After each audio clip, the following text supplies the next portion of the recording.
Nuk do... Pra nuk po vim për të bashkëpunuar me tregun? Ja. Nuk është se do kërkojnë reklama? Okej, tani reklamër, çfarë sponsorizimesh mund të marrësh në një treg shqiptar ku kanë 50 media dhe tani ne nuk kemi qendra ekonomike e botës. Në vlerësimin tuaj, në një treg kaq të saturuar mediatikisht ku flitet që disa media duhet mbyllen sa thjesht nuk kanë logjikë ekonomike, mbajnë vetëm nga paratë e buxhetit të shtetit. E inceneratorit deri para të kohës. Po, shumë i ka mbajtur inceneratori edhe shumë bela. Po. Këta për çfarë hyn në vlerësimin tuaj? Cili është qëllimi fundor apo cilat janë disa nga qëllimet e mëpasshme?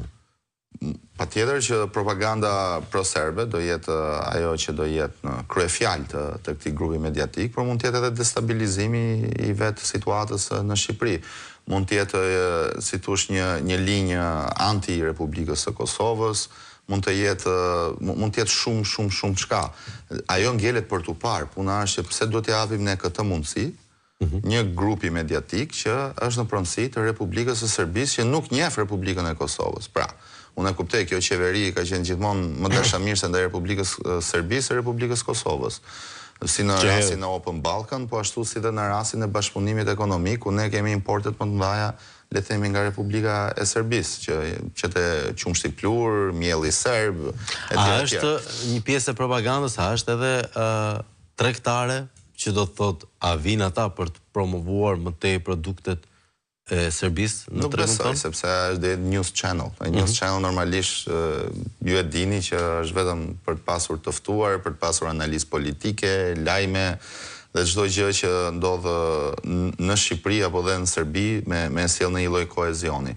Unë vetë si deputet i Republikës Shqipërisë jam kundër këtyre prezencave të republikave që nuk janë miqësore ndaj kauzave shqiptare.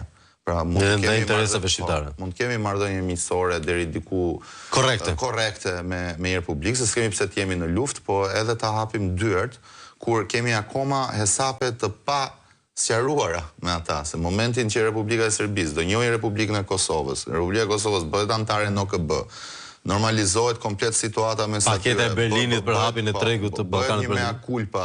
Vazhdo pastaj patjetër ne duhet të harrojmë të shkuarën, duhet të shohim drejt ardhmes.